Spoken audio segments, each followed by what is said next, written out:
And then, this is what I thought, we can change it if you don't. And I thought we'd go to the ad hoc committee's recommendations as a board, and maybe get some feedback from Mike on that. And then after that, we'd open it up to the public. I thought there was gonna be like 30 people here. So I was gonna put like a 3-minute, restriction on it, but we probably, probably don't have to do that, but we'll see. Because I don't want people to get up and take 15 minutes.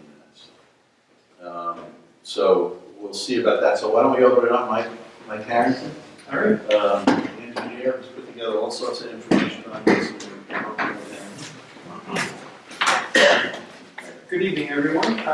There's a lot to cover. I will move through as quickly as I can. If I need to slow down, just yell.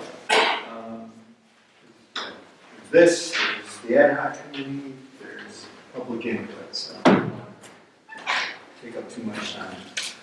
Just a summary of where we're at.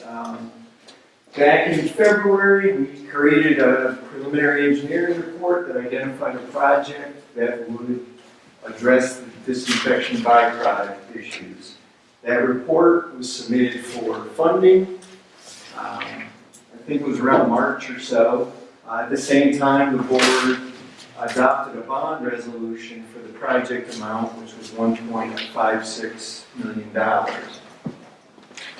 In response to our application to DOH, who is essentially the funding arm, or the funding entity on this, as well as the regulatory, they suggested that one piece of the project be removed. And that piece was the pipe up toward Saratoga Water Services. It was identified as part of the project as being first step toward an ultimate backup or a secondary water source. So, at the suggestion of DOH, and in consultation with the board, we took that piece of the project, that part of the project out, and we resulted in a project cost of $1.185 million. That, at the same time, we were applying for what was called water grant funding in what was a program called the Water Infrastructure and Improvement Act. So that consultation with DOH and that modification of the project led to funding of this $1.185 million project. Funding is at 60% grant, 40% share is the village's liability. So essentially, whatever the project cost is, for every dollar the project costs, the village share will be 40 cents. So, and whether you spend $300,000, $500,000, or $1 million, it's still that same proportion. So, assuming we do a full project, the project is identified at $1.185 million, you're going to end up with a long-term loan of $474,000. That can either be a 20-year term or 30-year term. It is likely, because of income levels here, probably going to be at what EFC, Environmental Facilities Corp., considers a market rate loan. It probably will not be a hardship rate, which would be either less than that or zero. But we kind of knew that going in, and the early cost projections were based on that number. In terms of the long-term loan closing, that won't happen for 3 or 4 years down the road when all of the construction work that we do on this project is done. At that time, that loan will close. In the meantime, for cash flow, there are 2 different options. One would be the traditional bond anticipation notes that were authorized by your bond resolution. But better is the short-term financing offered by EFC. That is currently at 1 to 1.5% interest, and it's just kind of a logical progression of this project since our application has been made to them, and it's just It's just kind of how it happens. If there was a problem with that funding authorization and we needed to move things along, we may have needed to go the traditional route of bond anticipation notes, but it probably won't need to be done that way.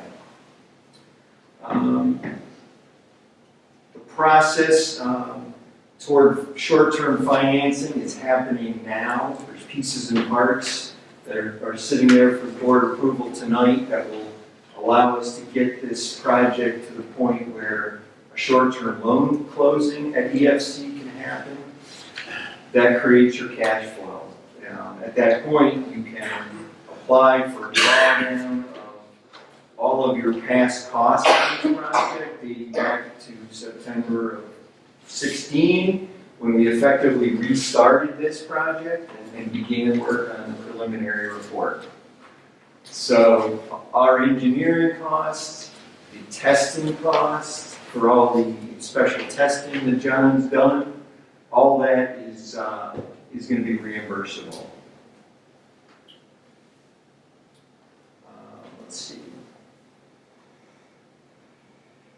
Just one thing I'll mention now, because you'll keep hearing it from me over time on this, is that the funding, while a very good package, has required very strict requirements, and that's what that big packet there is on that amendment, and it requires minority and women business enterprise participation. So what that really means is if we hire a surveyor or an electrical engineer or an archaeologist, we have to make a good faith effort to find minority and women business enterprises that can do the work at a reasonable cost. And their goal is to try to meet those that we need to try to meet. So just want to mention that now. Any other questions on the funding right now? Other than that, I'll roll right into the technical piece. Yeah, I'm sorry, Sharon, we're not taking the time. Oh, I'm I'm just sorry, over Tom. here, so. Just to the board, just address us at this point. Okay. If there's no other questions, I'll move on. I mean, I think it's fairly simple. It's a 60-40. It is. It is. So we've spent, if the project costs $1 million, we got $1 million. Right. Well, one common question, I kind of addressed it earlier, was, well, if we because the $711,000 of grant is identified. And of course, the first question a lot of communities say, well, what if we only spend $711,000? Is it all a grant? The answer is no. They make you pay your 40%. So. Okay, I'll roll on to the scope of the funded project. Kind of a reminder, and I kind of already touched on it. The approach identified in our report was basically a belt and suspenders approach at the existing storage tank site. The first piece was going to be aeration treatment. Effectively, the second and third parts of what you already started by putting in your storage tank mixer back in the spring. The water in the tank will get aerated. The DBPs would be volatilized and exhausted through the headspace of the tank with a ventilation fan. The second approach to the reduction at the tank site would be granular activated carbon, GAC. Essentially, that's the process that Saratoga County Water Authority utilizes at their treatment plant to make a reduction in the levels that you've seen since the problem started. It was also the system that was used when they put in a temporary system on the feed for Clifton Park, after which you guys noticed a significant drop in your DBP level. So granular activated carbon is kind of seen as the fail-safe. Aeration treatment, it's may or may not work. It may not get levels down to really where everyone wants them to be. Another piece of the project was a chlorine feed relocation. That was, depending on whether we go with the GAC or the aeration alone, there might be a chlorine feed relocation involved, possibly downstream of the storage tank. One of the things identified in the report was that the pressures, distribution system pressures on New York Ave especially, are pretty low. And one possible piece of the project would be a booster station to get those pressures up to what would be deemed acceptable levels to DOH. Another problem in the system, and they're actually, aside from the water quality, the system is in pretty good shape, but back when the valves were put in on the project 20 years ago, the AWWA standard did not include stainless steel bolts on some of the valves, and as a result, due to soil conditions in the area, John is experiencing a lot of corrosion and failure of valves because of that corrosion. So, knowing that you might have gotten this grant loan package, I suggested that we put some of those valve replacements and repairs in the project. Let's see. As stated earlier, or highlighted earlier, the pipeline for the backup source has been removed from the project, reducing the cost from the 156 to the 1185. Noteworthy is item G, DOH. I kind of knew this, but I did verify. DOH is willing to allow this funded project, the funds identified for it, to be used to explore other possible approaches to the project. And that's kind of why we're here tonight, to try to funnel those down to a direction. So the bottom line is, no matter what's decided tonight, DOH considers it all eligible and eligible for the 60-40 split. Any questions on the scope of the project? Okay, if not, I'll just summarize quickly. I was working with the committee, did an amazing amount of work, and I wanted to summarize the options that they looked at or deemed viable based on review of our report and also consideration of some other possibilities.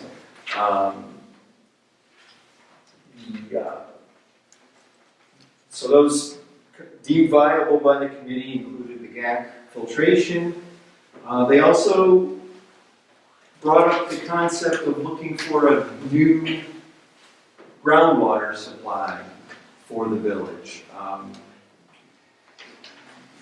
I'll get into the rationale later, but in summary is, in general, if you can find a good, clean groundwater supply, you probably will not have the problems with DEPs, and that is really the focus of our work here, is to solve that problem. So it's certainly a potential option. Direct connection to Saratoga County Water Authority. You currently get your water, and it's predominantly from Saratoga County Water Authority, but it's through the Clifton Park system. A way to potentially get better quality water that doesn't have to make its way all the way through Clifton Park and potentially exacerbate the problem with DVPs is to go right to Maltaville at the big main up there and connect on, and that could be your supply. I think it's very doable. I do have concerns with the quality of the water there, and it needs to be monitored before you make any decision on that. The committee also thought the connection to Saratoga Water Services is still viable, potentially. There are certain things that have come to light that maybe have soured that a little bit, and we can discuss that a little bit later. One being that they've just committed 500,000 gallons of water a day to Global Foundries for backup for the process supply. So that's a big chunk of water that in order to serve anything significant, they're going to have to expand their well field. So, we'll get back to that. Noteworthy is 3E. The committee did not feel the aeration treatment alone was appropriate, and the big concern there is, and understandably, it's questionable whether the tank aeration will get haloacetic acids, one component of the DEPs, down to acceptable levels. So I'll just leave it at that, and we can get back to that. So, next item, any questions on the committee? Obviously, we're going to come back to the committee, so move on. Item 4 on my agenda is potential course of action. Knowing all the concerns of everyone involved and knowing that DOH is willing to fund, if you will, or allow reimbursement of a multi-pronged approach, I certainly think it's something that the board should consider. One of the things that will take a while is the GAC pilot study. We have to set up a small, we'll call it a home-sized water softener size system to test the granular activated carbon. But that, of course, has to be put in place and tested during the worst months, which are July, August, September. So we're looking at a long-term pilot, and of course that time period allows us to potentially move a couple other options forward and or get more information on those options so that come next fall, this time next year or so, we can have all the information we need. So, parallel tracks would be start talking to Saratoga County Water Authority. To date, the village's relationship with the Water Authority hasn't been the greatest because it's always been it's your fault, and we kind of need someone to go and talk to them and say, hey, we're interested in buying water from you directly, and try to get that going. Talk to them about the terms and conditions, and at the same time say, hey, we are concerned with the quality of water. We want to be able to test your water. And in my mind, knowing that Stewart's up in Maltaville is connected, that's a perfectly logical spot where we could start doing some monthly sample collection there. And no, we're assuming it's going to be better, but we need to see it. If we're going to go invest in a project, go run a pipe up there and connect it, you want to know you're going to get something substantially better than what you have right now. So, I would suggest that we, and again, this really is very low or no cost, is evaluate aeration treatment case studies. Get more information from the vendors who sell this equipment, get case studies where they've used this in similar cases, and we can look at what, if anything, it will do for HAAs, the haloacetic acids. They were pretty confident that they were getting good removal of the THMs, but not so much on the HAAs, and we just need to look at that a little bit closer. One of the concerns that's been brought up are fire flow tests for some of the options that we're talking about. What's the impact on the village's fire flow? I would think that this is something we can kind of do, again, concurrently with everything else. We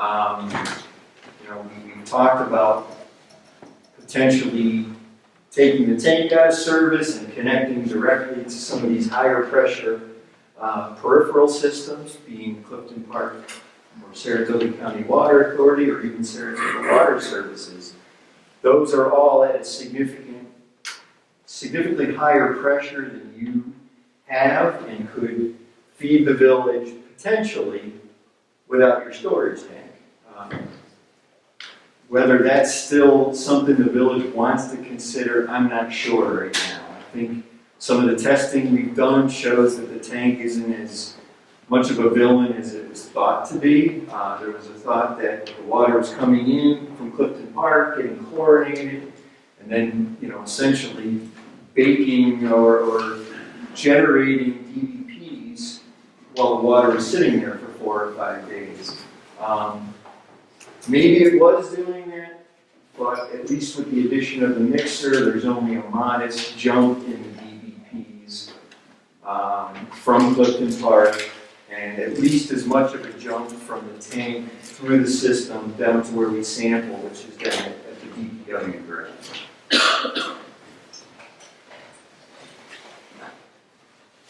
And Mike, I don't think you have to go through the final Next funding step. process. I don't. All right, very good. We can always come back, we can always circle back to I that. think we're close. All right, very good. I have some questions. Yeah, I think if the board wants to ask some questions. Yeah, I have a couple of questions. You said perform a GAC filtration pilot study. If GAC filtration is considered the best choice for cleaning water, it's already been used it's already used on our water in a can they put up by Stewart's, it's being used by Saratoga County Water. Why would we do a pilot study if we know it already works? I think you want to do a pilot study to verify your O&M cost, because that is the one negative.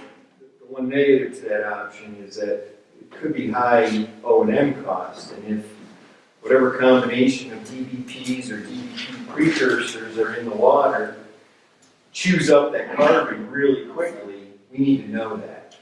And or we need to know what appropriate bypass would make sense so that we still get an acceptable quality of water. So those are all the things that need to happen. All right, but the pilot study would study the water when it's at its, in essence, coming in with its worst numbers. You would do it, I would say, ideally you'd set up in the spring and let it watch it. How do you determine how much of the activated charcoal has been used up over the course of that process? I mean, what you're saying is we do this pilot study, which to me sounds like it has quite a bit of expense, knowing that it'll work, okay, and then it could tell us how often the charcoal needs to be changed. Right, by testing the quality in and out, you see where it kind of breaks through and no longer is doing its job. So you know how long of a filter run you can get. And that's just to predict cost. That's right, Because, I mean, my thought on it is, if you have a system like this, you probably bypass some of you don't run all your water through the activated charcoal. You probably run some percentage. And right. When the incoming disinfection byproducts are low, you might bypass more and filter less. Is that how that system's doing? That's a possible operating scenario, but it's what we think the county's doing, and it's what has given us some surprise results and what's coming down the pipe. Okay. I mean, is there also a process when you're operating the system that you take your monthly measurement before and after, and then does that give you a benchmark of how worn out my charcoal is? I mean, I guess. Yes, you can do that, but standard process before you buy the whole thing, you kind of run this fairly inexpensive test. Yes, I'm not scoffing at $15,000, but it's better than not doing it and then finding you're replacing, you need to replace the carbon excessively. I mean, that's what everyone's concerned with. DOH has said, oh, carbon's, that'll definitely fix the problem. It's expensive, and that's what everyone's screaming about relative to carbon. Do we have any numbers for, very rough estimates of the cost for a carbon filtration system and the yearly costs to replace the? I believe my report indicated $6,000 or $7,000 a year O&M based on an estimated number of recharges or carbon replacements a year. And, you know, that's what you talk to the vendors when you're looking at this, that's all they're willing to give you at that point. So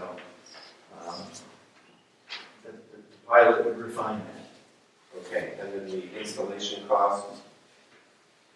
That's in the report as well. I think there's a total, you're talking for the pilot or the full scale? The full scale. I think it was around $500,000 total is the. Okay, so I just wanted a really rough number.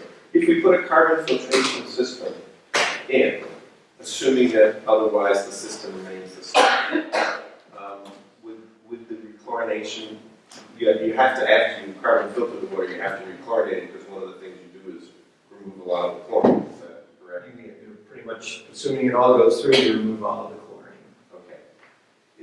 Where was I don't, the engineering wise, where are carbon filter systems typically put? Would they be put at the input to our water It would tank? be on the Clifton Park side of your tank, either before or after Victoria Landings, which is a whole other ball of wax here, but it's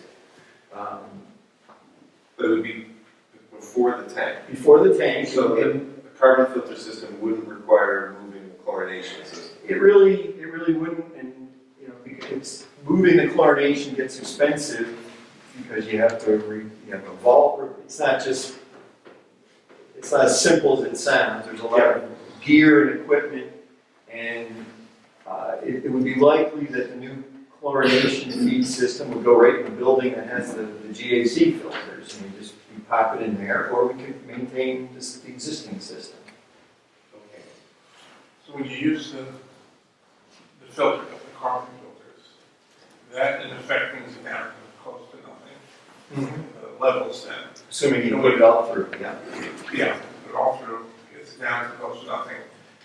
We then have to re-inject some chlorine into it. Right. To then go into the tank for storage and then goes to the village. Or if we do that, will the levels come back up to a certain amount? Is that process? And GAC would take out the precursors, which is what the chlorine reacts with to create, so you should be at a pretty low level. okay, that's what I was. I'm not gonna say zero, because, So that's getting rid of the stuff, so it in effect should solve the problem. The question is whether the yearly cost is 7,000, 9,000, 10,000, 5,000, 6,000. That's what the test would really show us. It would give us a way better projection, and if you're on the fence whether you're gonna go with GAC, it might direct where you go with the project. If you know you're gonna do GAC, then I guess I can't argue. You go ahead and the O&M's the O&M, and maybe you bypass, but that's not gonna. One other thing that would help us when we had the last session you were at with the committee, the public session, you explained, I just would like to refresh my memory, it seemed, I came out of that meeting with a strong feeling that the aeration really doesn't make any sense. It would like to do aeration and see if that works, and then try. The filter didn't make any sense because, if you could remind me what were the problems with the aeration, it's not going to bring us down. Aeration alone. Getting in and out of that tank is very similar right now. Aeration alone, at least what the literature says, it'll get THMs down to maybe probably about half of what they're at now. So let's just say they're right at the limit, and at 80, maybe you'll get them down to 40 and that's the THM piece of the disinfection byproducts. The haloacidic acids part, it's not nearly as effective, but you've never been in violation on the HAAs. But you're right, you're like 50-ish, say, versus the limit of 60. One of the other issues that we were kind of assuming that we're getting a certain amount from Clifton Park and then we're almost doubling ourselves in our tank. But the real... That was the old assumption. Right. The new assumption is that it's much worse coming from Clifton Park than we thought often. And we're not adding that much in the tank. Right, so therefore, the aeration is, we're still gonna have a pretty high number with the aeration. The aeration will strip out the THMs, it'll do some sort of job on the HAAs. I'm pretty confident you'll be in compliance, we just may not be as low as everyone would like to be relative to the limit, that's all. Now I'll just make one plug for that option, and that is, a lot of people have been saying, well, how long is everything going to take? And that is one option that you could get up and running very quickly, because all it is a minor electrical upgrade up there, because we have to put a 5-horse aerator. You do the electrical work, and it's kind of like just a slightly bigger version of the mixer project you just did. It's all right in the facility you already have. It doesn't bring into play SHPO concerns or cultural resource things. You can go and How much is that do that. total? Let's say, off the top of my head, let's just say we said, okay, let's do the aeration now while we're doing this longer term study you said going in next year. That's in the 80 to So 100,000 you, range. when you went to the filter, you don't really need the aeration. That's correct. So in other words, we want 80 or 100,000 on that now, and we're still dealing with high numbers, especially with one There's area. no doubt there's We're risk, kind of wasting that money. and I certainly wouldn't pull the trigger on it until we did a little more case study research on it. But that could be done fairly quickly, and you can say, man, it's not worth doing. Then we'd be following what the committee suggested. So. And one last thing for me, at least on this, is the filter system. You said, let's just say for everyone, you said, look, we know the operating cost is going to vary, and it's still going to be, even if it's worse than you think, it's still reasonable considering our other options. And we decided to go ahead with that without a year-long study, additional study. Can that even be set up at this time of year, or do you have to really wait till the warm weather to even put that in? To just move forward with it? Yeah, to go forward with that. There's a couple pieces related to outstanding comments from the State Historic Parks Office and DOH that have to be addressed before that could happen. But if you basically consolidated your project down to just that, and you got the approval from State Historic Parks Office, who has comments on this, that you're going to go and do work at that site, you can clear that site archaeologically or cultural resource-wise, and then go forward. You couldn't start tomorrow. You'd have to do some sort of phase 1 archaeological study. DOH could have a problem with you not piloting. That is But you possible. can even do the work in the dead of winter is what I'm saying. Even if I don't know what it involves. It would be more expensive, there's no way, if we started designing it today, there's no way we'd be opening bids and starting construction until probably June. Given DOH review times, it takes time to do stuff. I gotta go get my MWPE surveys, subbed, and, just there's delays that have to happen in order for the project funding to meet the requirements, so. Just a couple of questions, Mike, on the water. I know we have the higher levels of THMs and HAAs. When you go through the charcoal filter, you've taken those out. Mm-hmm. But does anything else happen to the water? Does it change the nature of the water other than taking those out? In other words, does it turn your water, does it give you something Maybe else? corrosive or something? I think the bottom line, it takes out the DBTs, it takes out those things that actually combine with the chlorine and form more DBPs down the road. So that's all good. I'm not aware of any real negative with the carbon. But now that you say that, DOH has said that if you aerate the water in the tank, There are sometimes changes in pH and whatnot because of stripping of various components, and you might have to look at your corrosion. I don't know where you sit relative to corrosion control. Right now, none, we don't have. You don't do anything. But if we put carbon filter in, we may be treated. And those are all, those are relatively minor pieces, you know, it's a feed pump, and, you know. I just didn't want to trade one set of problems for another, but it's minor. Certainly, it's, if anything, it may kick you into the need to do some corrosion control. If we somehow disconnected ourselves from Clifton Park, and I think the most logical choice at this point would be Saratoga County, if we went that route. Wouldn't we have to carbon filter their water too? Well, that's why testing it to see where they're at is extremely important, because why go up and make another connection and do a carbon filter there? You might as well live with what you got. And that's part of my point. I'm just trying to figure out if you went, you have to do the same thing again. Yeah, I wouldn't propose going there unless you could do it and get DVPs that were at levels that were acceptable to the board.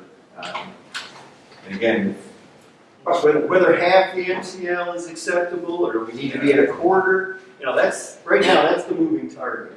You know, nobody, DOH just needs you to be less than the MCL. It's your decision as a community, as a board, to say, you know, I want to be half or quarter or 1/10. But if we go up to Saratoga or Clifton Park or Gamma or either source, it seems that one of the problems, we can test now with Saratoga, and we don't know a year or two from now, they can completely change this. Other things, we have no control really over what they're doing up there, right? So that even if we said, well, we'll go to Saratoga because we don't need carbon filter, it's only 40 or something. Right.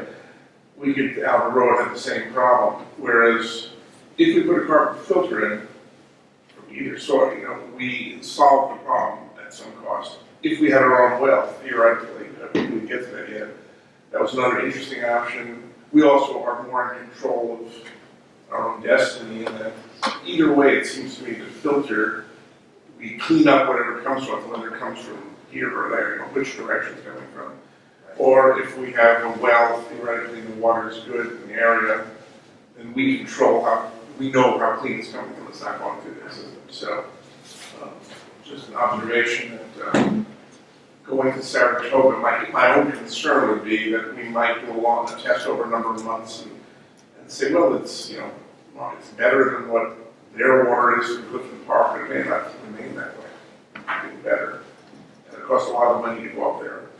What was the estimate for that? Saratoga County Water Authority. We really haven't done one yet because it's kind of just this, How far? it's out there. It's a mile. Half a mile. Yeah, it's more than half. the Saratoga Water Services option was $275,000, I believe, and this would be like twice the pipe, so it's not going to be double, but I'd say around $500,000. And if you consider that, are you considering tapping in at Goldfoot or running a new line up to the tower? It would just be tapping in at Goldfoot, So is feeding. 10-inch. So you're going to have some, talking about other quality problems, you're going to have some temporary quality problems as you're reversing the flow in your pipe. But that would work out. But then, that's, I don't want to get too technical, but if you're going from small intake to your larger distribution, as the further out you go out, the pipes get bigger. Completely reverse the system so that's it was designed. That to me is all other issue. And, you know, it's all doable, it's just, that's just going to be a fact. It's like, all right, well, Just understand a little backer. it's smaller down at Goldfoot. Isn't that 8 down there, To John? feed the 6. It may be a rate to the end of Goldfoot, but yes, it isn't, it's 6 going up north. But it's a 12-inch coming down off of Bangs, so I mean, If you looked at any of those options, we try to take a closer look at the distribution and see if there's any bottlenecks that could be Could be fixed with a relatively short length of pipe, but I'm sorry, I don't want to dominate Heidi, I know Heidi and Gary. I don't know if you guys said.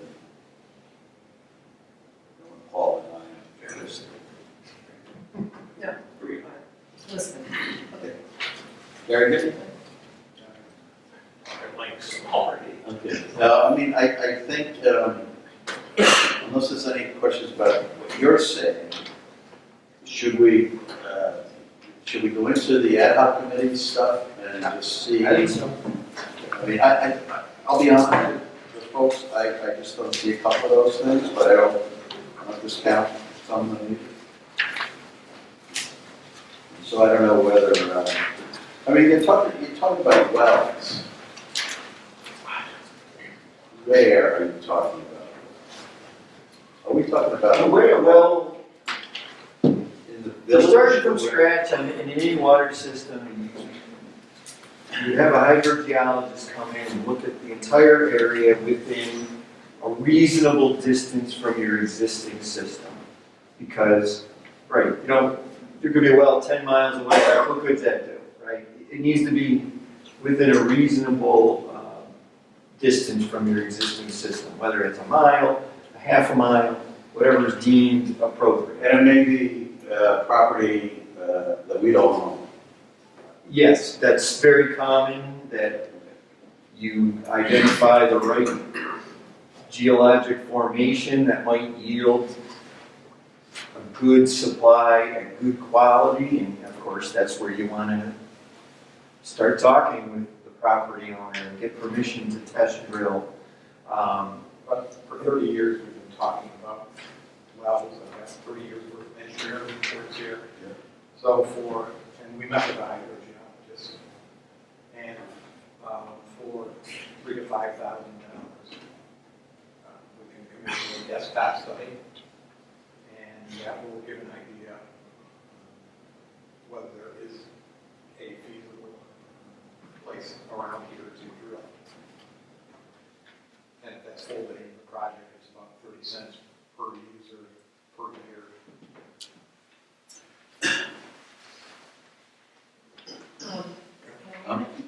I'm sorry. I understand, but I just thought we were. Oh, okay. As you did from the committee, the hydrogeologist spoke about the type of land if here and why it makes sense in certain, there are areas, not in the village, not part of the village. You're talking about the periphery of the village? Or? Yes. And nearby in Multiville as well. There's nothing else that would give us an answer one way or another, whether they're a feasible solution or not. But any of those studies that are done, they identify an area, but until you actually drill a well, you have no idea what the quality of water. I mean, assuming that we need a well that produces about 100 gallons per minute. You need two of them, you need the backup. So we need 2 wells that each produce about 100 gallons a minute. What's the requirement for a normal homeowner's well if they're to drill a well? Is it like 2 gallons a minute? Something like that. Yeah. 5. So I just my Super only wells. huh? Super wells. Right. Well, my only concern is the whole a well provides an awful lot of solutions. I know a lot of people who've drilled a lot of holes in the ground and haven't come out with any water. I mean, it is a definite concern if we could go drilling 10 wells, invest $150,000, and come back with 8 gallons a minute and be like, okay, now what do we do? And that's just my comment on wells. I It's think it's just, 33, it's worth 33 cents a year to know that. I mean, I don't like to Well, break you're not that. gonna, I'm just. Yeah. No, I mean, whether it's a possibility. Right, but it is true, I mean, I certainly know property owners who have drilled multiple wells and found nothing. I mean, and so we wouldn't be able to drill those wells until we own the property. So you could do a desktop study and say these might be good ideas, then you have to purchase the property, and then you have to drill wells to see if you actually have I'm one. sorry to interrupt. Yeah. You don't need to own it, you just need to have permission to drill. Okay. So that is a very common step, is the desktop study is done identifies drilling sites. If any of those are within economic feasibility in terms of running pipe and connecting, it doesn't cost you $5 million, you may consider doing the next step, which are small diameter test wells to test the formation, see if there's water, see what quality water is there. Of course, But they still have to be willing to sell it to you eventually. yes, So. yes. It's kind of like a willing seller type agreement. Right. So you don't necessarily have to buy it and then go to sell it. Ideally, you want an option at a certain cost, so you know you don't get, One big cost. advanced. There's a cost you mentioned, that we don't know how many wells we're gonna have to dig to get the right number to. The other cost that we would be able to figure out with that desktop study, we might be able to, is, and it's a big cost, I think, is how far away it is. So we could be talking half a mile or a mile. So they like would be like, we have that cost also, which could be high. That's my concern also, is that you could be talking hundreds of thousands to get from wherever the desktop is to the areas. But you could spend $1 million on pipe to get to the well field and still have to drew the wells. And theoretically, the desktop study would, if we had the appetite for wells, which we might not, if we did, the desktop study might give us an idea of, well, if these are the 2 or 3 areas, then this would be the associated cost for getting there too. Right. You know, And if there's a spot closer than we all are thinking about, Yeah. it would tell you that too. exactly. I think Sorry, Aaron, I'm not taking public comment yet. We will. Okay, on the wells, I have a whole bunch of questions on the wells. Right. I'm not gonna bog this stuff right now. I think if you wanted to do a desktop study, everything that follows that is going to be more and more cost. And some of those costs could be significant. Way beyond what we're talking about, even with the available grant. We already have a source of water, you know. Yeah, we had it already. That's like debatable about whether or not we would have a source, let alone the Right. quality. We already have a source. But at any rate, other ad hoc committee suggestions on the GAC business. I think we've all kind of weighed in here a little bit. It sounds like something we've got to consider really seriously. If nothing else, maybe in conjunction with some other part of this, discussions with Sarasota County. Right. Worst case scenario, it's a backup. It's your fail safe at the end to know you can treat the water and have solve your problem. It may not be the desirable solution because of O&M, but you may, if you don't find anything better, get your water at a reasonable cost, then. So Peter, you said, once you get past the initial cost, which I think you said maybe $500,000 or something, whatever, that would be covered for sure anyway with this, so we'd be paying 40% of, if we went to the carbon filter, Right. we could do the whole thing under the amount of money we have authorized, so we pay, whatever that ends up being, we pay 40% of it. Yep. Now, because I'm not great at math in my head, if it was 6,000 to 7,000, and some people said that's the operating cost, is that basically for the filters? Yeah, that's just for the exchange of the carbon. Right, and let's say it even went up to 10,000, I'm guessing that might be an upper end. If worst case scenario, maybe it could even be worse than that. I'm just not sure what our current cost, what does that come out to? Well, you have about 300 users. If you added another 10,000, obviously this would not be a grant. Right, not This would be our own money, so you just take, I don't know, who's a good mathematician, Rob, you have 300 users, $10,000, it's probably not a lot of money. $30. $30. Right, but if you have the loan cost, if we have to spend, $500,000, $700,000, all of that money for carbon filter system, and then the operating expenses, my rough guess is that everybody's water bill will go up between $80 and $100 a year. That's every year for the 30 years the loan costs to pay, and then it would go down so that you'd only be paying, you know, the $30 or $40 per person extra per year for the maintenance of the filter system. And so this is why I don't understand the thought of we don't want to try aeration, okay? Because we're talking about, if we just say, oh, we're going to carbon filtering, okay? We're going to spend way more than $80,000 or $100,000. If we go to aeration and it doesn't work, when you look at the total expense for the project, it's not a lot. And if you look at the yearly operating expense of an aeration system, per user, it's almost zero. I mean, the extra cost is the electricity to run a couple of motors. I mean, that might add $5 to everybody's bill. Now, I know we have some mixed expectations as for the results, but since it's possible that the aeration would bring the levels down well below, or hopefully well below the Department of Health standard, I don't see how we can decide to plow ahead spending $700,000 and adding $100 a year to everybody's bill when an $80,000 solution is potentially there. And the other aspect of that is, you look at pilot filter studies for $15,000 or $20,000. I mean, that's 1/4 of the cost of just putting the aeration system in. And we could do that, this spring, I'm assuming, and see results. That's a very good pilot study, and it's not that much more money than a pilot study of a carbon filter system. Now, I agree with Mike that the aeration system results have not been, the studies that I've read have not been very conclusive or impressive.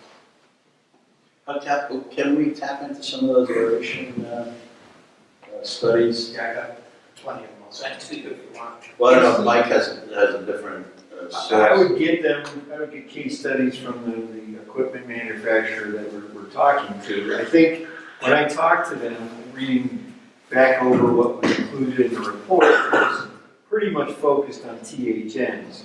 I probably told them the bulk of the problem was THNs, and they focused on that. And so I need to basically re-ask the question, make sure that if they have case studies that show good reduction of HAAs, they give them to us, and we follow up, we ask some questions. The aeration cleanup, what's coming in from food departments, would only really deal with what we're adding to it in our tank. In other words, will the aeration, if we put an aeration system in our tank, Yes. right? The numbers coming out of Clifton Park, will it reduce those two, or does it really only affect what gets built on that in the tank?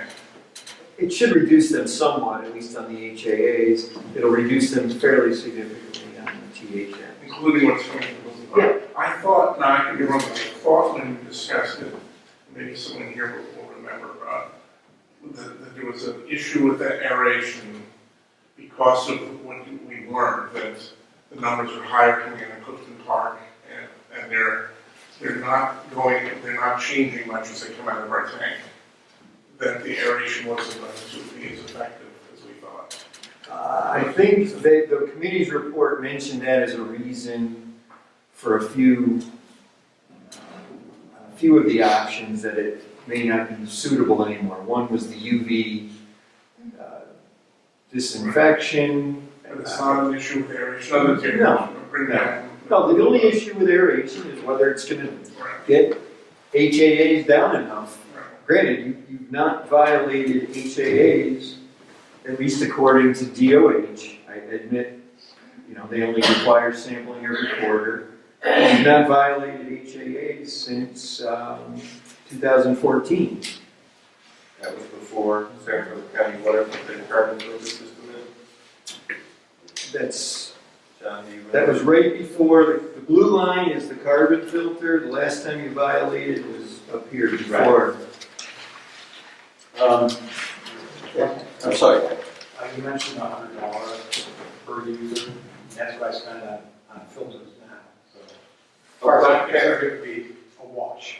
Gary, I understand that people, are spending money on filters. I'm looking at our trying to keep the cost of our waters, reasonable.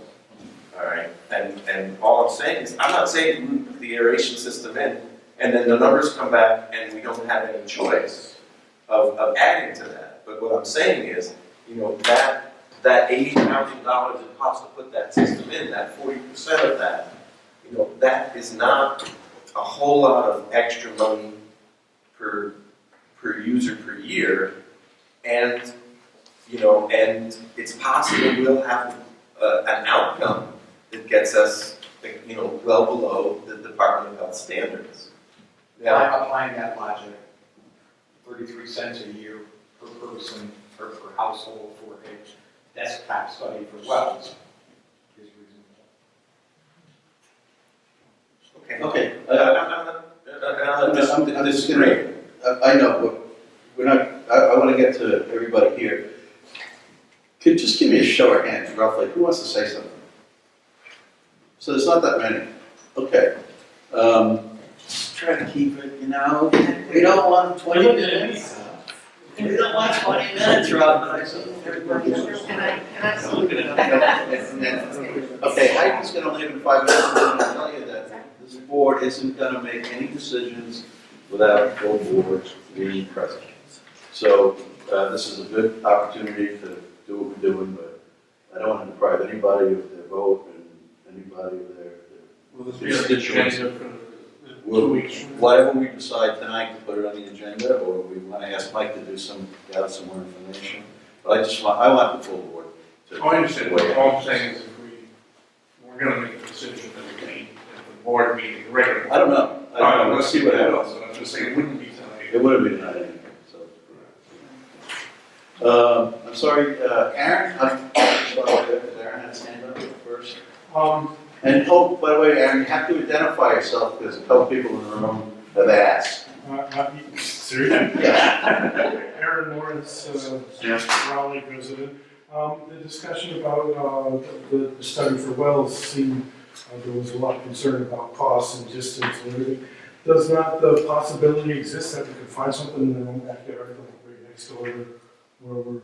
That's why if a study is done, it shouldn't be focused on any predetermined areas. It should include all of the potential areas that are within reasonable reach of a pipeline. So I would take that as a yes. I would say that should be a focus of the study, yes. But didn't I'm not a hydrogeologist, so Didn't he say there was a reason why the village was not as likely anywhere? He did, but that's what he's saying in a meeting. I think you gotta have him put it down in writing and once and for all, get it discussed. That's kind of a bold. The answer is yes. It could happen, yes. Okay, you want to espouse a little kind of thing here? I don't know what he's gonna say, I just wanna say as a member of the committee, so. We're not a team. Denise? I'm Denise McDonald, I'm on the Ad hoc Water Committee. One thing I wanted to, first of all, this is really valuable discussion, I really appreciate you all taking the time to go through all of this, and you did do a lot of work as a team, a lot that we had to do, and we just really appreciate everybody's input. There are a lot of people who gave us information and input and ideas. Mike has been invaluable in this process. He's really coached us along, I would say, through the process in terms of conversations, but also in the public meetings in terms of how we can look at this. And the thing that rang through for me clearly when you spoke was that this is an issue that every solution has significant problems and concerns and benefits, the ones that we're talking about.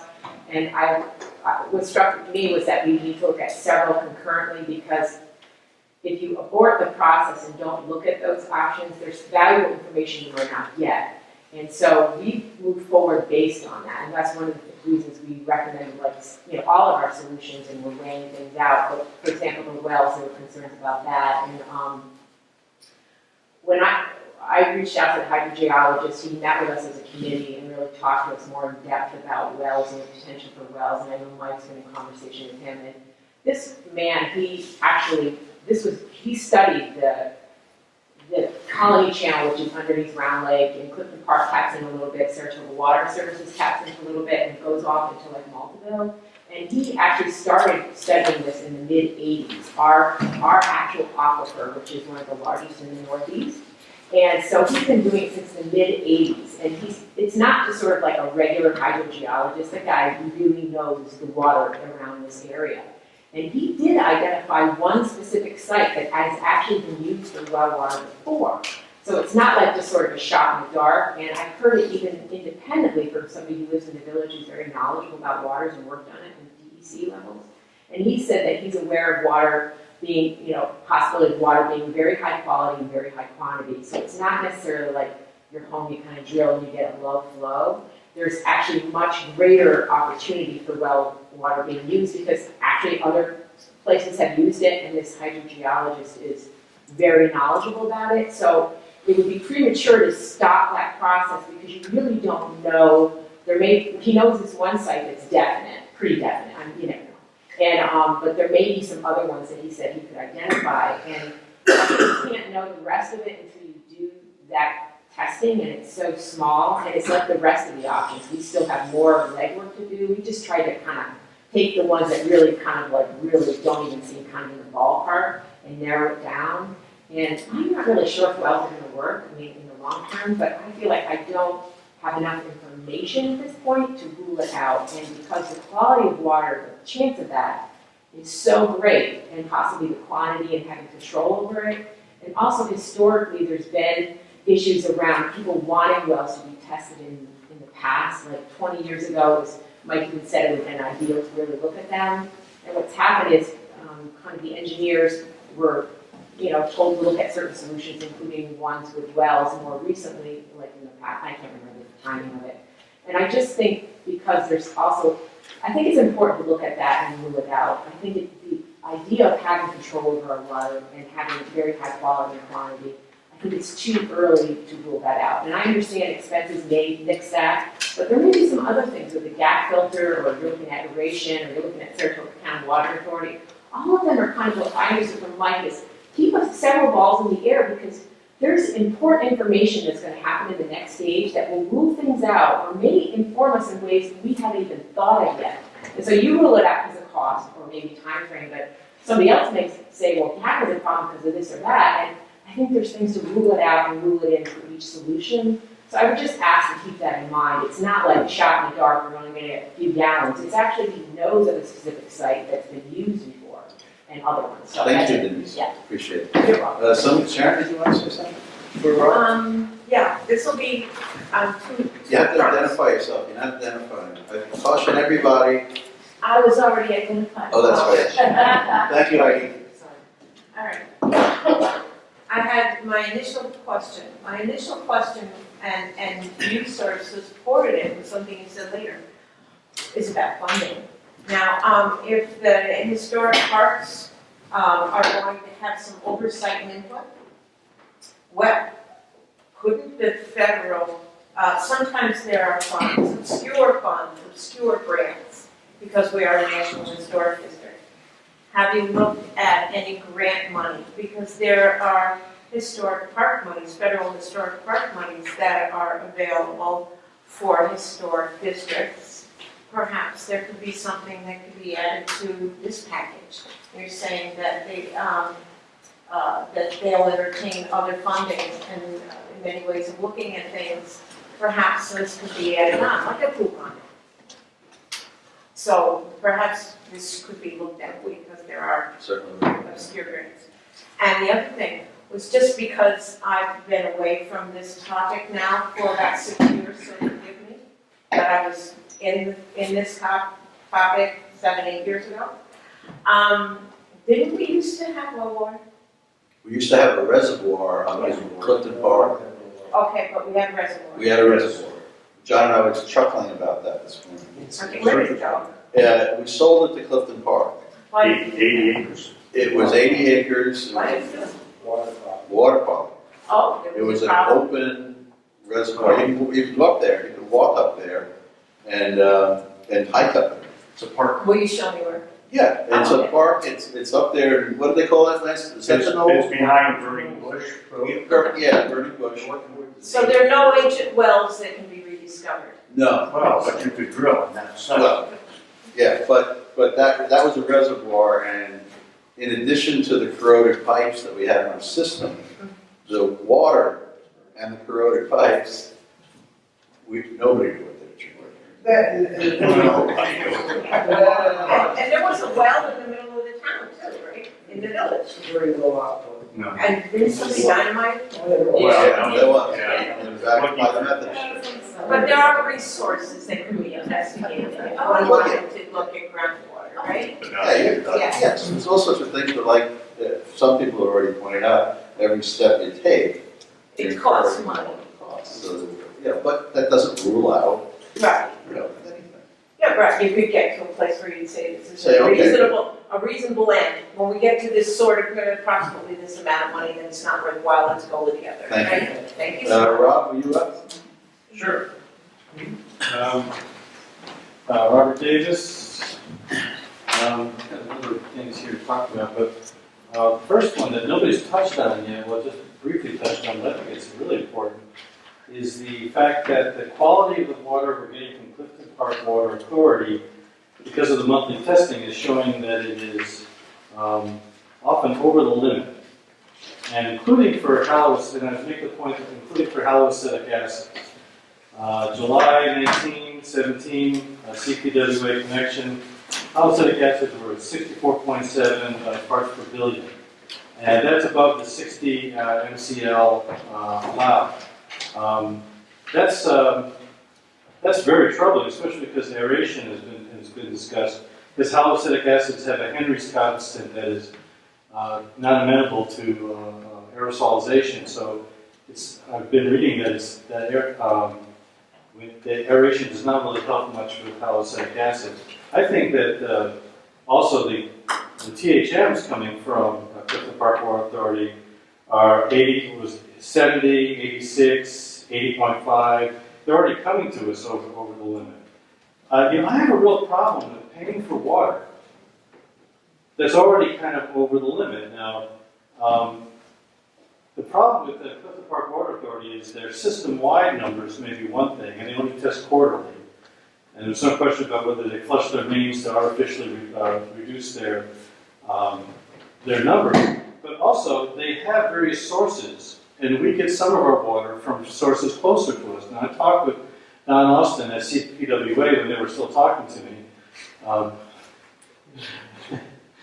And they sent me their spreadsheet. I sent that on to Gary previously, and it showed that there's some of their sources of water already come with very high THMs and haloacidic acids. So my question is, why are we getting the crap water? How much could this be a kind of a bureaucratic or administrative way to solve this problem in the relatively short term? Actually, obviously, I'd like to consider a longer-term solution, but in the short term, we're paying for water that's already up or over the limits. And I think that when Carrie Warren was here, she was very upset with this. I think this is a political, legal, administrative problem. I think the board should strongly go after getting them to commit to send us better water. We're at the end of the line anyway. So there's also questions about whether Saratoga County Water Authority are putting all their water through GAG filters, and is that why we're having a problem? But why should we be having to spend hundreds of thousands of dollars to ameliorate a problem when we may be getting crap water? So I think that's the first thing we got to go at. See, is there any way we can reduce the numbers we're getting in? Because then maybe we have a more amenable kind of pattern of EVPs that we could try to look at on how to resolve. So that's the first thing. There's no clear answer in my mind for this yet. I'd like to add a few things though, that including when you're talking about GAC filters, Mike, I think you said at the last meeting that you couldn't really guarantee that the water that we get out of our own faucets would be any lower necessarily than 20 parts per billion for THMs, just because GAC filters are not like perfectly filtering all THMs, and can be buildup and all organic materials, so chemicals, DVPs can still build up in the tank and in the pipes coming to us. So it's important to realize that GAC filters are not perfect in that regard. Also, you have to make sure that you factor in maintenance of the filter process and the system over time. It's not like it's necessarily going to come with a 30-year warranty. I think what the main point I'd like to make is that I think it's important to look at the administrative option, the GAC filters and the wells, and really start to crunch the numbers on this, because it is possible, depending on what that desktop study finds, that we could find water in a way that, even with all the costs associated with it, when you start to take a look at continuing to get problematic water from CPWA, that we would have to have, pay for GAC filters and all that other stuff. But we'd also be paying increased water fees over time too. That when you crunch the numbers, it may actually save us money in the long run to do wells, but we don't know that yet. And I would think that if we want to think about what is the best long-term solution, especially that we have to really kind of look at that option and crunch the numbers on it. Because what you should also realize is that coming down the pipe in the future is that the THM and haloacetic acid levels, as dictated by the government, are going to continue to go down. Other countries are down to 20, but there was a document that we saw that said that it would be 40 at THM, 30 at haloacetic acids, I think. So whatever solution you come up with, you have to keep that in mind too, or else we're going to have to go through all this again once new regulations come down the pipe. And if we get well water, then we're probably not even going to have to worry about any of that. So I'll give my pitch in for the desktop study, so we could just crunch the numbers. Whatever comes out of that is fine. Thank you very much. Okay, sorry. Matt Goldrick, 35 Global. Just a couple comments about GAC. I know Mike alluded to it a little bit, is that you could put the filtration system before Victorian Landing or after. If that was the decision that the board made, I would just throw in the hat, and I think it should be inclusive of Victorian Landing. If they're paying for the water bill, I think they should be included in any filtration system. And I also would like to say that the beauty of GAC is that we can adjust it going forward down the future. So if we, for instance, we're putting 75% or 100% of the water through now, if the levels were to come down in the future, then we can adjust that as necessary. And also, too, I think something to look at is something that I've researched is that they have the carbon filters can be regenerated and then reused. And I don't know what the expense of that is versus just getting new filters, but it would seem to be more environmentally friendly. But I think that's something, if there is a pilot test done, to look into filter regeneration as an option also too. So, Thank you. That was also on the water committee. yeah. Yes, and I'll take Lance first. Yeah, I've got a couple of questions for Mike. And first of all, I apologize. I haven't kept up on this particular topic in any way, shape, or form recently, but a couple things out of this, I was curious. First of all, the comment that says, well water is limited organic material, surface water, parentheses, what we currently get. We get surface water from Clifton Park. Yeah, because it's Hudson River water, which is from the water authority. Is it Hudson or is it Mohawk? It's the Hudson, it's the Saratoga County Water Authority system. You get predominantly, most of your water comes from them. Some of the water is from the Clifton Park Water Authority wells. Right, okay. But there's no way of knowing what percentage you're getting from any particular source. No, other than the data totally supports that it's. Okay.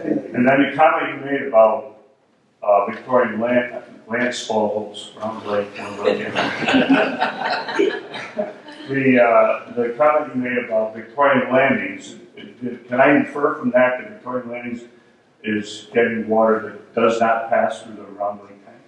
That's correct. Okay, so do you monitor their readings for all these things? Those just started in May, I believe.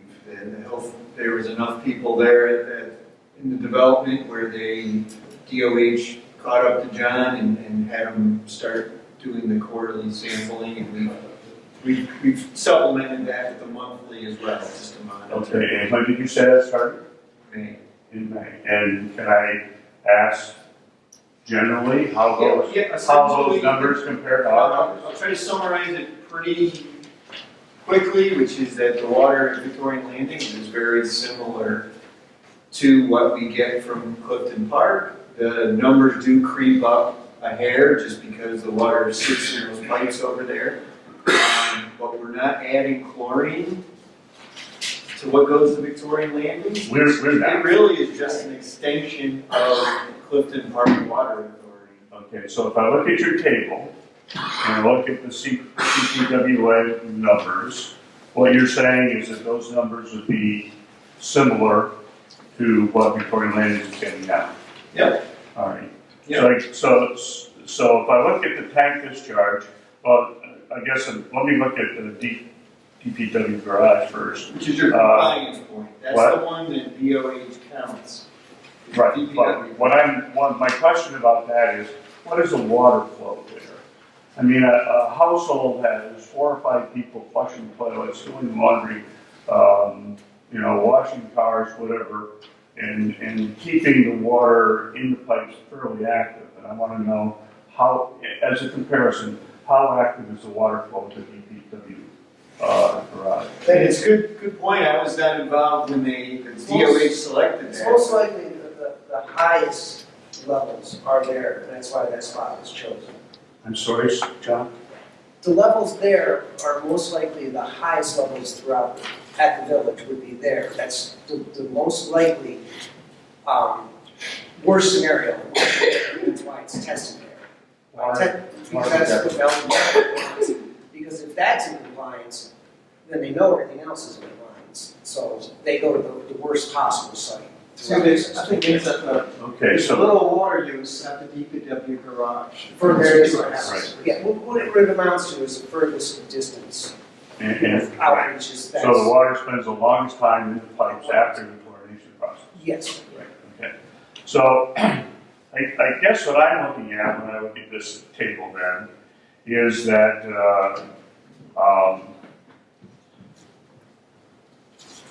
we're getting, our tank is not discharging significantly worse water than we're getting on the input.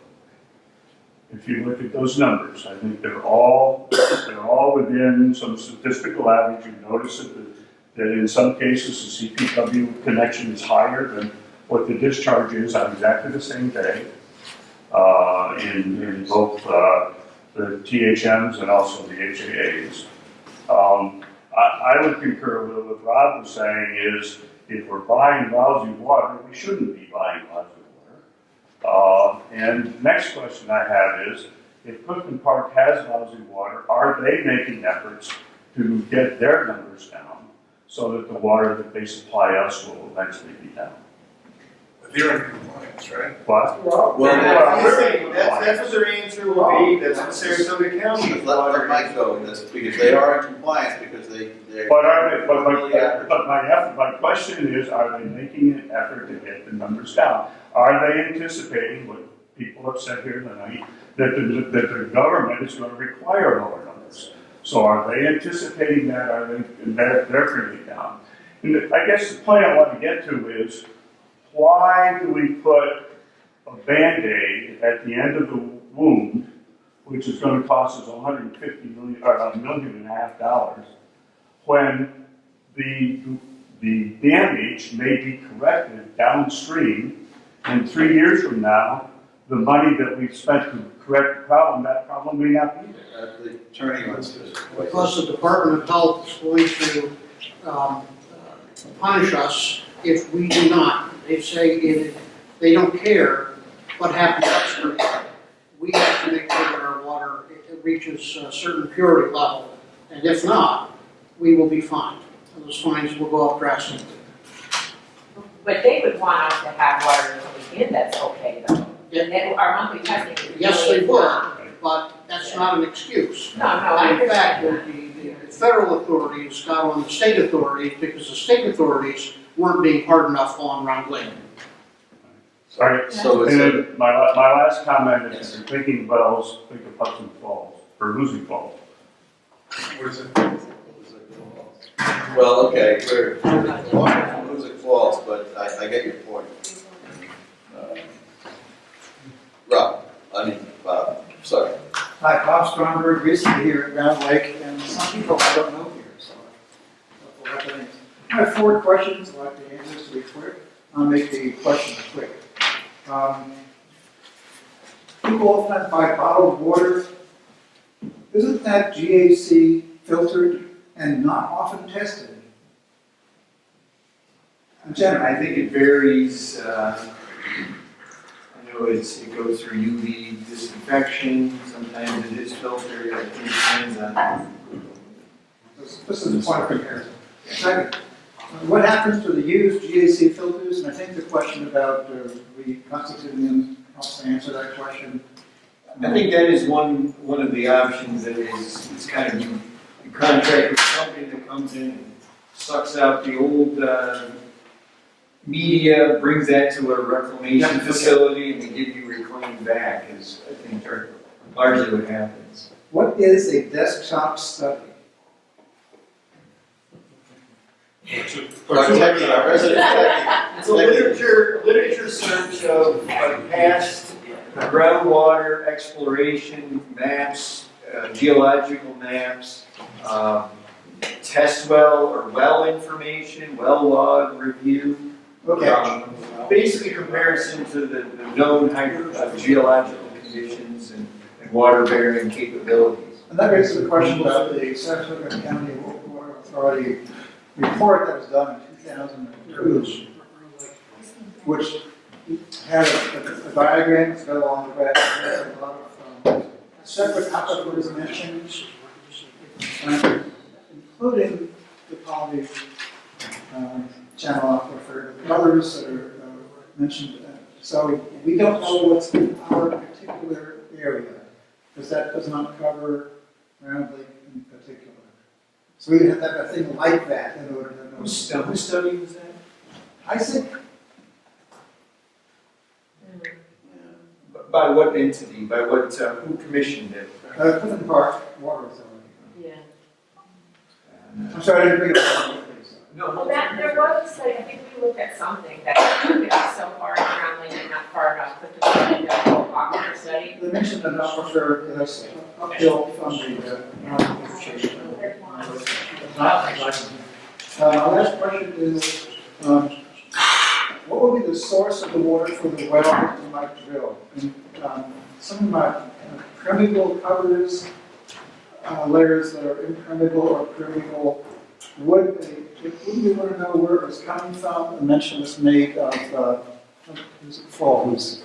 PFOA contamination, which really affected their health a lot. And we want to know, perhaps in terms of desktop study, what businesses or industries were in Round Lake. Was there ever a gas station? Was there ever a Industrial site. commercial site or enclosed? Toxic driving. All of those things are kind of rolled up into the desktop study. Like phase 1 looks at the contamination potential for various areas, whether it's just because of the natural formation or from those other things. Okay, thank you. Anybody else, gentlemen, you have a comment? Yeah, I just had, my name's John Stevenson, village resident. I would just like to move along as quickly as you could. I'd like to be able to afford my water bill, and I'd like to be able to sell my house someday if I chose to do so and not have it inhibited by the cost of our water. I do have a water license, and I've taken care of up to 4 plants plus the village around Lake Manassas by the health department, 2 of which were larger than the village, and which all were wells. I'm not particularly fond of wells myself. Electric cost, maintenance, a host of costs, of prices. It's pretty costly maintenance-wise. So I just like to see you really put some thought into what you're doing. Well, we are, and that's why we're here. If it helps anyone, I had some conversations recently with DOH on this, and we're not the only ones. Regionally, everybody's in the same boat. We have a source. So it's just not us that's wrestling with this.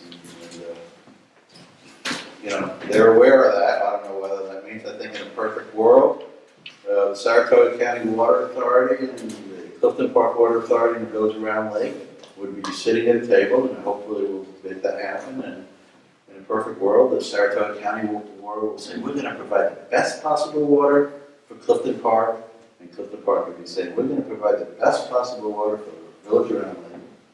And we'd be saying, we're going to do everything to make it better. But that's not the way it works. So, That happened about 5 years ago. yeah. Partially brought on. And that's what we're going to have to do We're again. gonna have to filter. We're going to have to do that again. So, so that's a point to explore. I'm sorry, Lance. Yes. I have a suggestion that came up with from Tom's response before. National Grid charges me for delivery services, which means they're charging me for the pipes that are under the ground. And then what they say is, we're not charging you for the gas. You're buying the gas from some other source, and we are passing that money on to whoever that gas supplier is. So my suggestion to the Village of Round Lake is that you become the National Grid of Round Lake. You own the pipes. You charge for the distribution of the water. You charge for the interest on the loans that we have for our water system. And you let us all become customers of the Clifton Park Water Authority. And you say that Round Lake is not responsible for these products that are in the water. It is Clifton Park Water Authority that's responsible for what's in the water. Interesting gambit. Maybe you can use it as some leverage in discussions. I don't know what the ramifications. I'm sure they would be seeking. I will call tomorrow and ask Clifton Park to start delivering water to me, and I will pay them directly. Okay. Which means I'm cutting off you guys. See what they say. Does anybody else have anything on this? Because I'm going to wrap that part of it. Yes, Aaron. Still Aaron Morris, native. I keep hearing the comment about hold CPWA's feet to the fire. If we were to force them to correct the problem, I would assume there will be a cost to bear at their end, and I would assume they would just pass it on to the customer. Well, I've been told also by them that regardless of what happens, under any circumstances, we all face a rate increase, I think, in 29 contract. Can we renegotiate our rate based off of the fact that we are getting more? Is there possible to offset? I don't know. I mean, if you use that as leverage, we can offset. Bring it to the table. I think anything's negotiable. Anything is. So. I'm unaware of any law that requires them to provide us with water. Right. So we get too aggressive and they ask them to spend this much money when they're only making this much money from us. One of their options could be. It's too sweet. We are. That would be interesting for updating, so wouldn't it? Yeah. Water authority cuts off water supply to local villages. It's Why better? Yeah, it seems unlikely, but in my discussions with the head of the Clifton Park Water Authority, they would shed no tears if Round Lake was not part of the system. So we are a small part of the tail of their system. Sure. Sure. Was some sort of meter measurement apparatus put at the point of dispersal where it leaves Clifton Park before it comes to us? Was that ever done? I know a few years ago it was discussed. We have meters because we. I know we have meters up here, but it didn't used to have a meter right there at the point that it left Clifton Park because their water was fine. It's how it's charged. Yeah. Oh, but as far as testing for the quality of the water at that, That's that's the what we meter. do. Yeah. At that point, because at one point it was Exactly. right at least when it leaves Right them. where it transfers within inches. No, not where right when it leaves there. Right at the meter, one side is theirs, the other is ours. Okay, So because yes, it, right. when they were here a few years ago, there was some discussion that there wasn't one. No, there's always. There's always, yeah. Thank you. Paul, and then we're gonna, oh, we got one more. Well, I'm gonna get a, let's get You a. know, just wanna make- Yes, Ann. Are we gonna continue the monthly testing, even in the off months? Because I feel like that information is valuable in the future, showing that they're, Legal.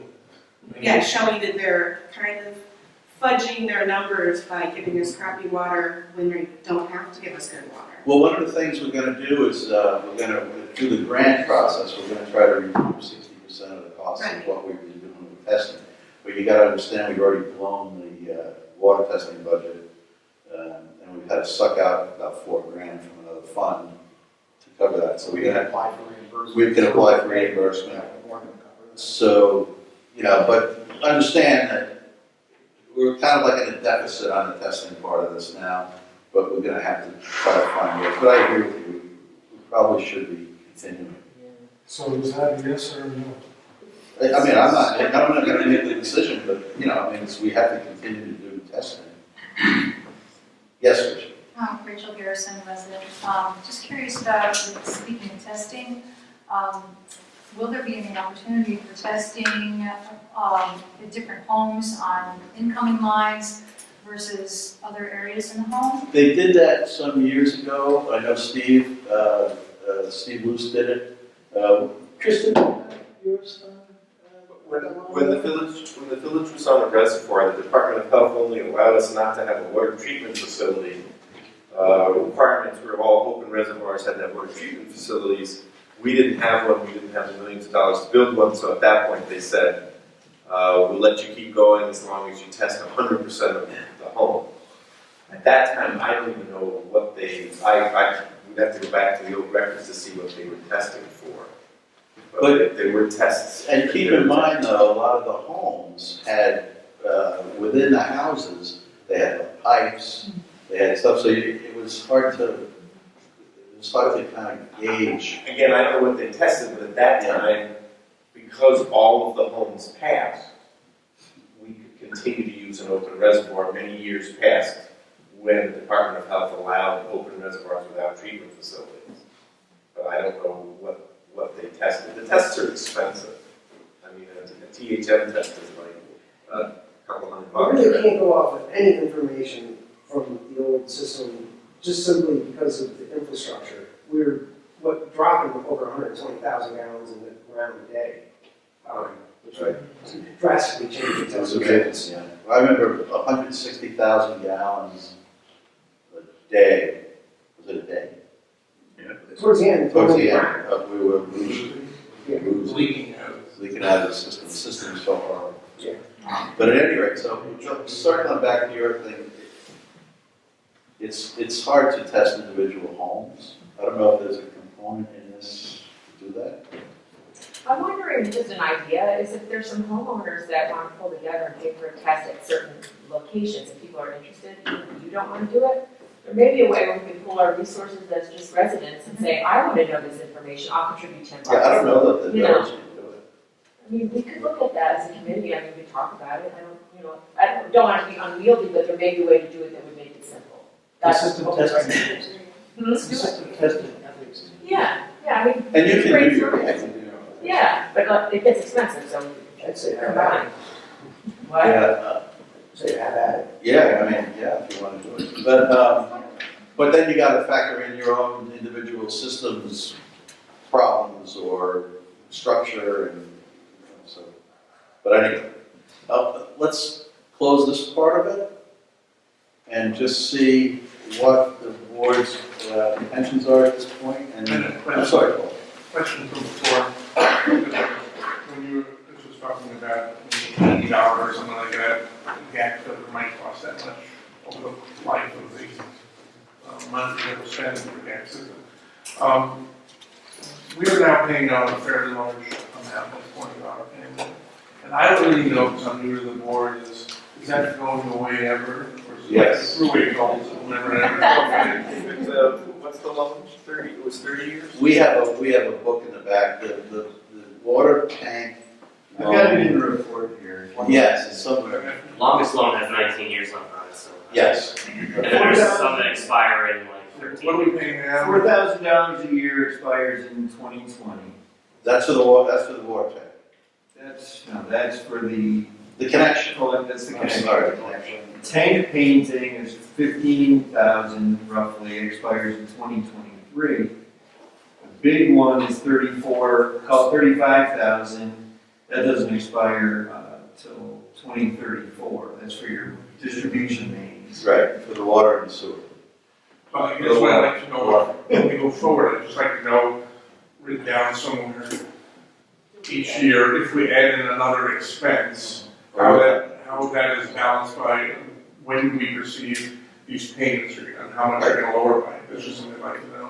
The only other thing I'd also be interested in knowing is if we, this idea of pursuing multiple things is not sure, if we went the aeration route, for instance, if that was successful, that would be the cheapest, I think, of the options probably. So I figured that was 100,000 or whatever it was. Yeah, 80 or something. Yeah, so, what I wouldn't want to do personally, I'd be concerned about doing is if we went that route, initially, as we said, we can set it up very quickly, you know, in the spring, we can have that rolling. I'd be concerned that I wouldn't want to go another year, let's say, on filter if we had to, so I would want to personally factor in something like at the same time we did that, maybe 3,000 to 5,000 for a well and the 15,000 for the filter, so that if that wasn't working, we could, in the fall, we could be going on to the next step. So my only concern with that would be, well, we do that, and then we find out in the summer that we're going a whole other year to do something else. So I would see that there might be reasons to do what you were suggesting. It's likely that the solution is going to be multifaceted. I realize that. So It's obvious that one of these things. You know, I don't think you see a time delay because, you know, as soon as you start aeration, it's going to do what it does. And you're going to be taking a test of the water coming into the tank, the water coming out of the tank. You know, and if it comes in at 60 and it leaves at 40, and then you know, the next time you read it, it comes in at 70 and it leaves at 30, you can say, well, you know, this is the expected improvement that this creates. So, you know, you should have some numbers, whether that, you know, I don't know if it's going to be that linear, but you should have some idea right away. You know, you might see that it improves THM significantly, and like they said, you know, HHA is a very small amount. But it does, to me, it has the advantage that it has the potential of solving the problem, at least from the Department of Health point of view. And it has the potential of improving the water quality immediately, you know, not 2 years from now, you know, when some of the rest of this work is done. well, that's the other concern I would have is only that we have to answer for the numbers, I think, that are in the garage. So, like in July, it was 105 at THM, 107 in September. So we are increasing it. In other words, if the number coming out, I would be concerned that if the number coming out of the tank isn't dramatically low enough, not that we have to have the zero number, but if it wasn't low enough, we have to also factor in the fact that we're adding as it goes down the line. Yeah, certainly. And that's the flaw in the Department of Health, and that was the question from years ago, was Saratoga County Water Authority's in compliance if water leaves their plant at, you know, under 80, and yet it's guaranteed that users down the line that their readings will be higher. And I asked the Department of Health at that time, how in the world could you possibly set up a system which is guaranteed to fail? And their answer was, well, we're doing everything we can to, you know, to get them to produce the best water possible. It seems like it's very possible that the problem with Clifton Park is not necessarily a conspiracy theory. It could be, I'm not saying it isn't, but it could be that we are at the end of the line, pretty much. Yeah, and we were, prior to it gets here, prior to Saratoga County Water getting mixed with Clifton Park, we were okay. Oh, very well. Yeah, it was very well. So, and that was reputed to be a great water system back in the day. But also remember that when Saratoga County Water Authority had so much trouble, Clifton Park discontinued their water connection to Saratoga County Water and bought their water from Glenville Water, and our THMs went down to acceptable levels. I'll just tell you what they were, just so everyone has a baseline. They were basically THMs range from 20 to 45 at that time. And HAAs were 10 to 25. So And that was effectively all well water, whether it was from Glenville or Clifton Park's wells. The committee has come up with some ideas that were not on the table when the original agreement was, or the original grant application was submitted. And it sounds as though some of those ideas have real traction. Does this amendment give the village board flexibility to try those ideas or not? Or is this amendment? That amendment has nothing to do with that. That's just an It's an administrative thing, it's a paperwork thing. But the program, as I said at the outset, the program will let you look at whatever the heck you want that solves the DEP problem. Okay, so we do, You are, right now, you have the flexibility to, anything you spend $1 on, you'll get reimbursed 60%. okay, thank you. Matt, Can I just make one quick comment? I'm gonna wrap this up after Matt. It's just one quick, the aeration will not eliminate any precursors, so, and the big problem right now is that you're getting increases in the distribution network. So if you do aeration, you're still gonna have that relatively large increase in the distribution network, and you're gonna still be fighting with borderline numbers at the DPW, and I question whether, even if it is a relatively small amount, whether it's worth spending it. Thanks. One thing too to think about, what I heard about and talking to people about systems, something the village knows about the water flow, is that if there were more people on the water system coming from Saratoga County through Clifton Park, and there was more of a flow of water, because it's not really a capacity, that potentially our THMs would be lower. But we don't have enough of a water flow through that system, and because we're on the other end, that's why it's so high. There was a spot on the agenda that I jumped over, if the whole problem that Maltaville's having, if you could somehow feed Maltaville, which has got its own issues, just in terms of you selling water to a town water district, but that would create that flow through. And offset costs for any of our solutions potentially, if we were given water, whether it's well or whatever one that is. So Well, you'd have more people on the system. Yeah. There would be some adjustment. We'd still be paying the same basic cost because it's our infrastructure. That wouldn't change. You might get a 50% surcharge on out of village users on all of those folks.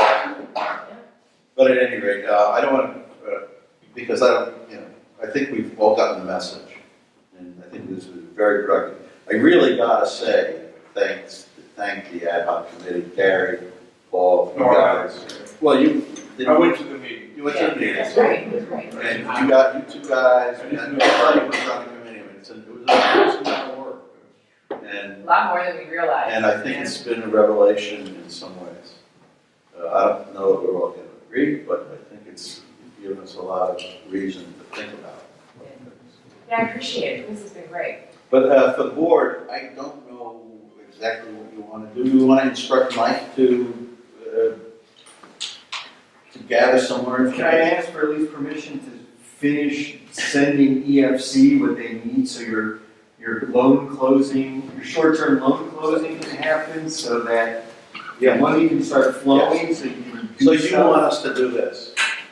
That's one piece of it. Yeah. And it looks overbearing, but it's very It's not minor. real. It's just The other piece that EFC needs is a local council agreement from Tom, and he's drafting it. Okay. So can I get a motion that I can get to sign these? All those in favor, aye? Aye. Okay, I'll sign these. You need what from Mr. Peterson? A local council agreement, and he's got it drafted. There's an estimated cost of $15,000 for legal fees. Most of that goes to the bonding work, but they want a letter for local council fees. So I just taking a guess that the division would be $10,000 for the bonding and $5,000 for whatever else would be out there. You need a motion for that or a resolution? Yes. Resolution or motion? You move the resolution. All right, we move the resolution. Anybody want to? I'm not sure what he said. That's why he's so quiet. So can I have a motion to move the resolution? So moved by Gary, seconded by Paul. All All those in favor? Aye. Aye. Okay, that's done. Okay, I don't want this to disintegrate. I need I a, have some other questions for the board if we want to let them. well, the public can leave if they want. Yeah, okay. But we've got to decide what course of action we want to take as of this moment. We don't need to make a decision, but we need to instruct somebody to do something. Right, I don't have to start on everything we're ultimately going to do. I can start on what you know you want to do, and we can add some more stuff later. What's your recommendation? I don't want to put them on the spot. I'll put them Well, that's his job. He's a professional Again, engineer, he's supposed to make a all- recommendation. All ideas brought to the table are potentially viable, but if a well is too far away, it's going to cost way more than, hearing what I'm hearing about cost control, there's no way anyone's going to afford a well project if it's a mile away. If it's a quarter of a mile away, or a half a mile, maybe it comes into that realm of, it makes sense long term. So that's what I'll say. It might be good just to see if there's a potential, look at the costs, and then check it off the list, or decide to keep rolling with it. But that can't be done on its own without some other action. No, I'm saying do all four options at once, which is start looking at GAC. If the board wants, I'll look at the case studies of aeration, but that's not going to cost you much. That's just a couple hours of calling some vendors. GAC is expensive, the GAC filter pilot, but if we wait till June to say yes, we're going to miss the window when we need to do it. So I think in the next couple months, you got to pull the trigger on GAC pilot. Tom, you can call up Saratoga County Water Authority tomorrow, and then you set the protocol in motion as to what happens there. I thought if we got some information on the aeration, kickstart discussions with Clifton Park and Saratoga County, or Saratoga County, depending on, which way we want to go. Get those two things started. Then we're going to have a discussion on whether we want to test pilot carbon, and we want to test well. And start to collect updated information about a pilot study. I mean, you do a study, you get round numbers in terms of. But I don't want to. I don't want to. I want to initiate it until we get. No, but I think the other two components, the aeration, not test, but if you Just got review the case, get some case studies. and I think Heidi would be in agreement with that, and I think Heidi would be in agreement with kickstarting some talks with the other players. But I don't want to go beyond that because I'm not trying to defer, but I think we all ought to have a discussion about whether or not we want to do charcoal testing, pilot test, I should say, and on the other side of it, the wells.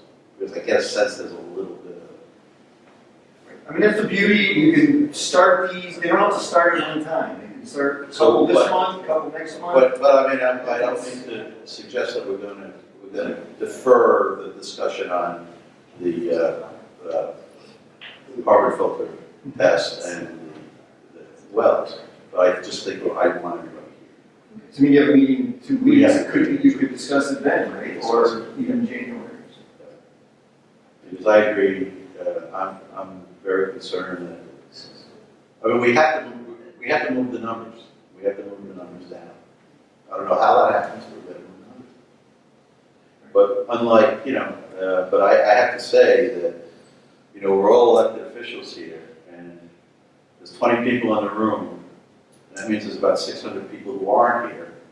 And we do have a fiduciary responsibility to keep costs down, not overburden taxpayers. That, to me, that's not the overriding responsibility we have, but that is at least equal to anything else we do. And so, we're charged with that. We're charged with managing the budget and not overburdening people. So we have to consider that. are we in a position to take the next step of getting hard numbers for the filtration test and hard numbers for a desktop study? Yes. Well, I thought we had kind of estimates.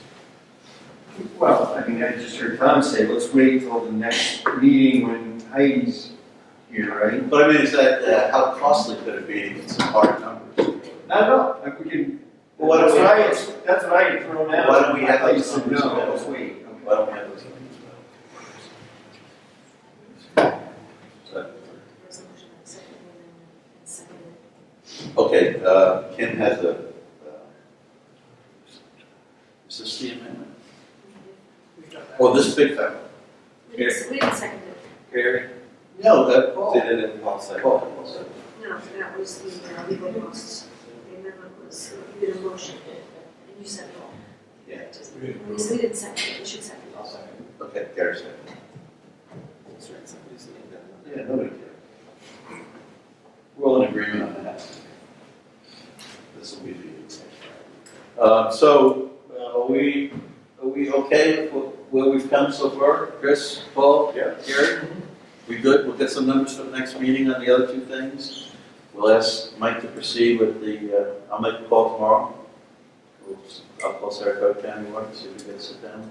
And we'll also be able to get an idea of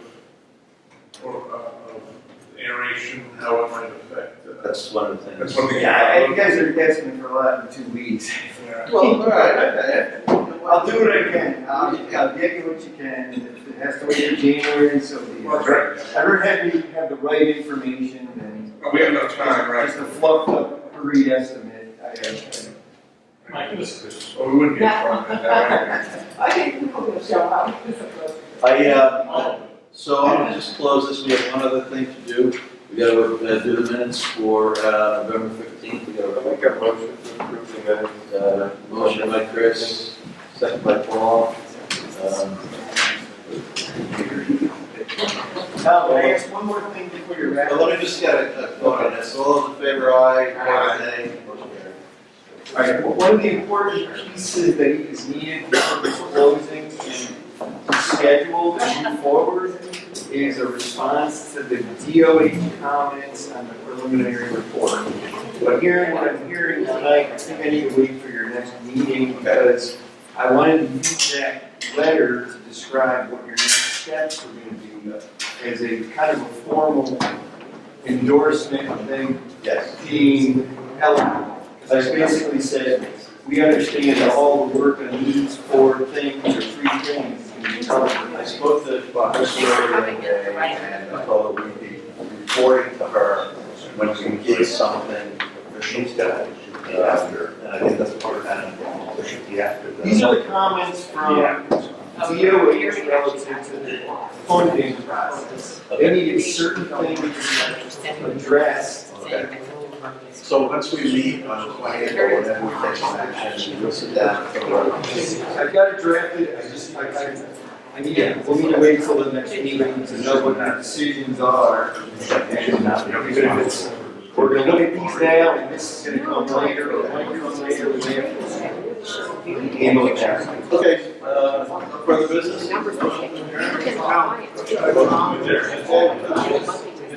Dick? I thought the meeting started at 7. Oh, good, well, I apologize. I'm sorry to be waiting. I've been remiss in thanking the board for having the basketball court in service. Yes, thank you. Excuse me, and thank you for doing that. Thank you. Thanks for coming. Thank you, John.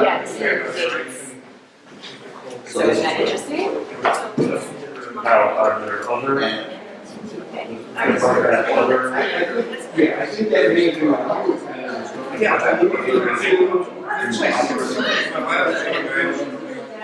They got charters in Clifton Park. Use it out. Only the ones that are. So once the account set up, Maybe everybody else particular- Rob was a little more about that. He talked directly. So the, Yeah, because he's still. see, I'm very good at this, I'm very good at asking questions, exactly what I'm talking about. Depending how close to home. Yeah. Should have been later. Yeah, the Then- engineering then is almost. people- They better. The engineering process. Like he was trying to